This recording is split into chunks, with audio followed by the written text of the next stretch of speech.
সম্মানিত মুসলিম ভাইয়েরা, আজকে আমি আপনাদেরকে মসজিদ থেকে বের হওয়ার 5টি সুন্নাত শিক্ষা দিব।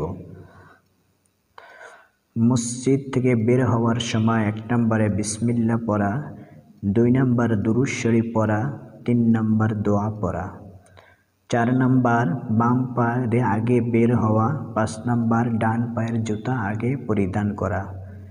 বিসমিল্লাহ, দুরূদ ও দোয়াকে একত্রে এভাবে পড়তে পারবেন। বিসমিল্লাহি ওয়াসসালাতু ওয়াসসালামু আলা রাসূলিল্লাহ, আল্লাহুম্মা ইন্নী আসআলুকা মিন ফাদলিক। বিসমিল্লাহি ওয়াসসালাতু ওয়াসসালামু আলা রাসূলিল্লাহ, আল্লাহুম্মা ইন্নী আসআলুকা মিন ফাদলিক। এভাবে আপনারা 5টা সুন্নাত আদায় করে মসজিদ থেকে বের হবেন ইনশাআল্লাহ।